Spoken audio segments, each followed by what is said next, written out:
تو اس شخص نے اللہ کے رسول کا حکم مانتے ہوئے شادی کر لی۔ پھر کچھ عرصے بعد وہ آیا اور اس نے کہا کہ اللہ کے رسول، میرا معاملہ جو ہے وہ رزق کے معاملے میں کشادگی نہیں ہے۔ تو اللہ کے رسول صلی اللہ علیہ وسلم نے فرمایا تم ایک اور شادی کر لو۔ اب بظاہر تو یہ بات جو ہے وہ نظر آتی ہے کہ اس کے اندر گنجائش نہیں ہے اور وہ اللہ کے رسول اور حکم دے رہے ہیں کہ شادی کرنے کا۔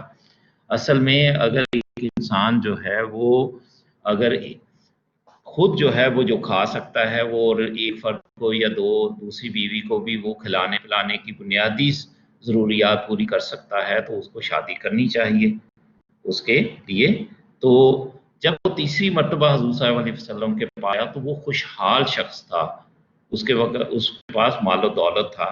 تو یہ ہوتا ہے کہ انسان کو جو رزق ملتا ہے اس کے بیوی بچوں کی وجہ سے اللہ تعالیٰ اس کے کیونکہ باپ ہی جو ہوتا ہے، خامد جو ہوتا ہے، اس کے ذریعے ہی رزق کا معاملہ جو ہے، کیونکہ اس کی ذمہ داری ہوتی ہے، تو اللہ تعالیٰ اس کی سادگی پیدا فرما دیتے ہیں۔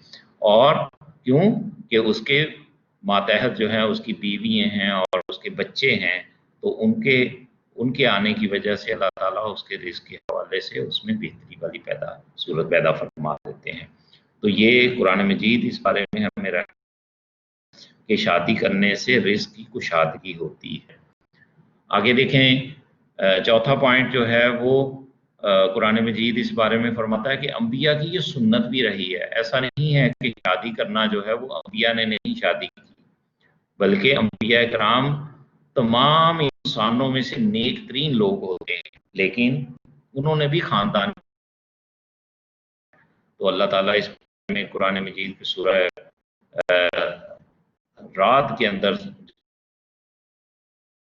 اللہ تعالیٰ ارشاد فرماتے ہیں وَلَقَدْ أَرْسَلْنَا رُسُلًا مِّن قَبْلِكَ، اور بے شک ہم من قبلک آپ پہلے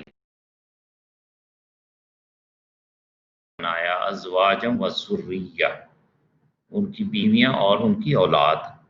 تو آپ سے پہلے جتنے بھی انبیاء اور رسول آئے ہیں ان کو اللہ تعالیٰ نے مطلب کیا ہے کہ ان کے لیے بیویاں اور بچہ معاملہ جو ہے وہ اللہ تعالیٰ نے کیا ہے اس کا۔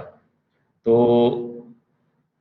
اس سے پتہ چلتا ہے کہ پرہیزگاری یہ نہیں ہے جیسے ہمارے ہاں کرسچینٹی کے اندر جو ہے وہ انہوں نے یہ چیز کر لی ہے کہ شادی نہیں کرنی، ساری زندگی جو ہے اللہ کی عبادت کرنی ہے، رہبانیت والی زندگی گزارنی ہے۔ حالانکہ ایسا معاملہ جو ہے وہ حضرت عیسیٰ علیہ السلام نے اپنی امت کو، اپنے ماننے والوں کو اس طرح کی کوئی تلقین نہیں کی تھی۔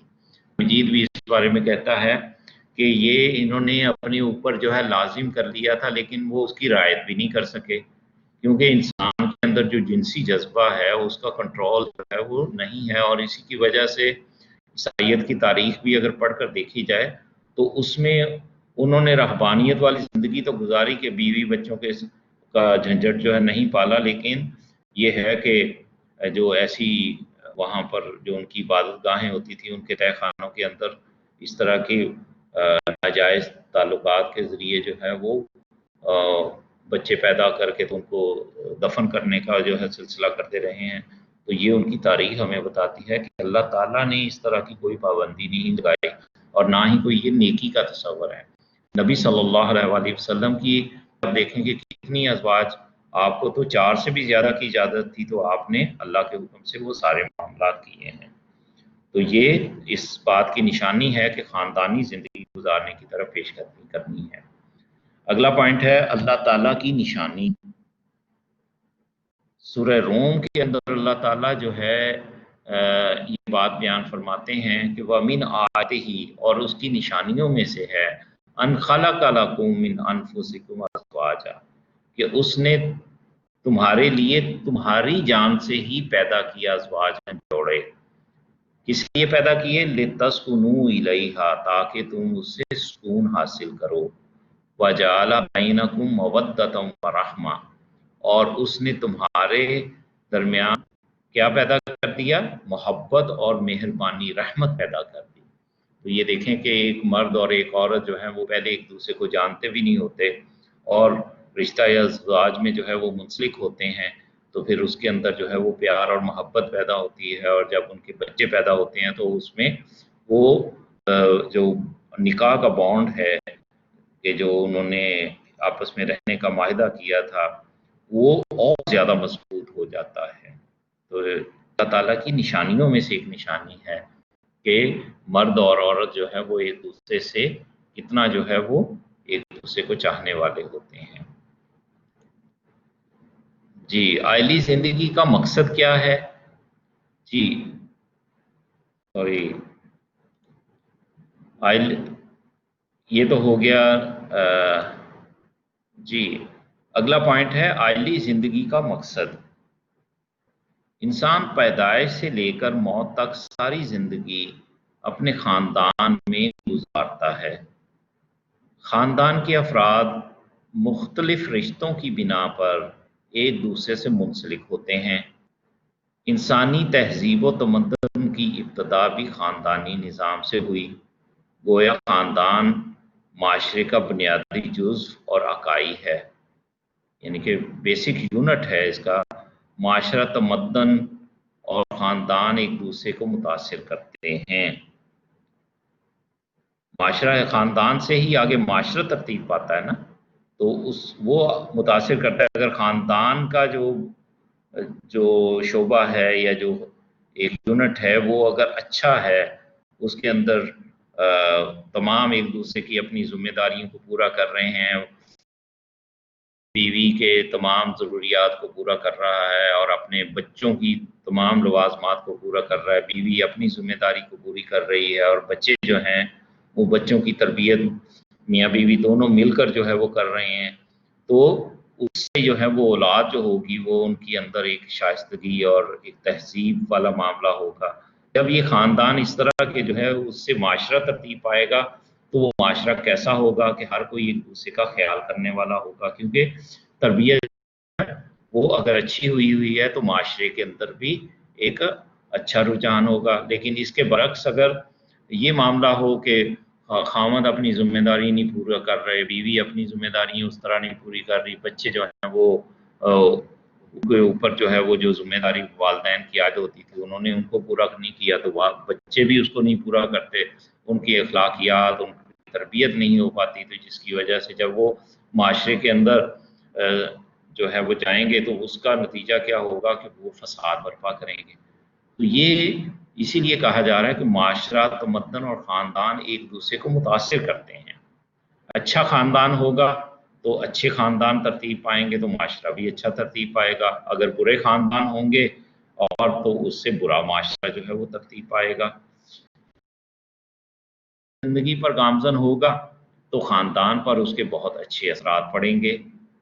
اسلام نے زوجین، شوہر اور بیوی کو خاندان کے دو اہم ستون قرار دیا ہے۔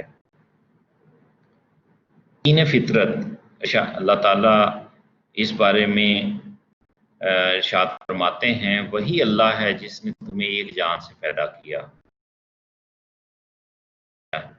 تاکہ وہ اس سے سکون حاصل کرے۔ تو اللہ تعالیٰ نے یہ جوڑا بنانے کا مقصد کیا ہے کہ ایک دوسرے سے سکون حاصل کیا جائے، کہ مرد جو ہے وہ بھی سکون حاصل کرے۔ ایک تو جنسی خواہشات ہیں، دوسرا انسان کی جب ذمہ داریوں کو پورا کرے گا تو بیوی کی جو ہے وہ ذمہ داری کو، وہ چیزوں کو، اس کے بنیادی ضروریات کو پورا کرے گا، بیوی اس کی آمد کا خیال رکھے گی، تو اس سے ایک سکون والی زندگی ہوگی، جو ہے انسان ایک سکون کا باعث ہوگا۔ تسکین فطرت انسان تقاضا ہے کہ یہ اس طریقے سے جو ہے وہ زندگی گزاری جائے۔ اخلاقی تحفظ بھی ہے۔ اس طرح نکاح ایک جوڑے کے درمیان آئلی زندگی کی جائز بنیاد فراہم کرتا ہے، جس کے نتیجے میں پاکیزہ تعلقات وجود میں آتے ہیں۔ قرآن مجید نے رشتہ یا ازواج کو احسان کا نام دیا ہے، جس کا مطلب ہے قلعہ بند ہو کر محفوظ ہو جانا۔ شادی کے بعد زوجین غیر اخلاقی حملوں سے محفوظ ہو جاتے ہیں۔ کیا مطلب ہے؟ قلعہ بند میں ہو جانا، ایک میاں بیوی جو ہیں وہ اگر جائز اس شادی کے رشتے میں اگر بن جاتے ہیں تو وہ ایک قلعے میں آ جاتے ہیں۔ قلعہ کون سا؟ کہ شیطان کے حملوں سے بچ جاتے ہیں، ورنہ انسان کی جنسی خواہشات جو ہیں وہ اس کو بے راہ روی کی طرف لے کر جانے کا باعث بنتی ہیں، اور جس کا نتیجہ پھر معاشرے کے اندر جو ہے وہ اللہ تعالیٰ قرآن مجید میں بھی کہتا ہے وَلَا تَقْرَبُوا الزِّنَا إِنَّهُ كَانَ فَاحِشَةً وَسَاءَ سَبِيلًا، کہ یہ فحش بات ہے اور بہت ہی ساء سبیلا اور بہت ہی برا راستہ ہے، جس کی وجہ سے یہ زنا کا معاملہ جو ہوتا ہے تو اس کے نتیجے میں پھر کیا ہوتا ہے، معاشرے کے اندر قتل و غارت، ایک دوسرے کے درمیان میں دشمنیاں پیدا ہوتی ہیں، خاندان جو ہے وہ آپس میں لڑ پڑتے ہیں، اور جس کی وجہ سے معاشرے کے اندر فساد برپا ہوتا ہے۔ تو اس لحاظ سے ایک رشتہ ازدواج میں جو میاں بیوی بنتے ہیں تو وہ اخلاقی غیر اخلاقی چیزوں سے بچنے کا باعث ان کے اندر جو ہے وہ یہ صلاحیت پیدا ہو جاتی ہے۔ رنج و راحت کا ساتھ، شوہر اور بیوی ایک دوسرے کے لیے شریک رنج و راحت، بے لوث اور غم گسار ہوتے ہیں۔ مشکلات و مسائل کے حل میں دونوں ایک دوسرے کے مددگار ہوتے ہیں۔ اس زندگی کا لطف اس وقت حد کمال کو پہنچتا ہے جب کہ آنگن میں پھولوں جیسے بچے آتے ہیں۔ تو یہ میاں بیوی کے اندر جو ہے وہ اللہ تعالیٰ نے، جیسے ہم نے پہلے پڑھ لیا کہ محبت پیدا کر دی، اور اس کی وجہ سے اگر کوئی دکھ اور تکلیف آتی ہے، اگر بیوی کو کوئی تکلیف پہنچتی ہے تو خاوند جو ہے اس کے لیے بھرپور اس کی تکلیف کو رفع کرنے کی اور ہر طرح کی جو ہے کوشش کرتا ہے، اور اسی طرح خاوند کو اگر کوئی تکلیف پہنچتی ہے تو بیوی جو ہے اس کے لیے اپنی پوری ایفرٹ جو ہے وہ لگا دیتی ہے، اور اسی طرح جب ان کے ہاں بچے پیدا ہوتے ہیں تو وہ پھر بچے جو ہیں وہ ان کے اندر اور زیادہ محبت کا اور ذمہ داریوں کا احساس جو ہے وہ پیدا کر دیتے ہیں۔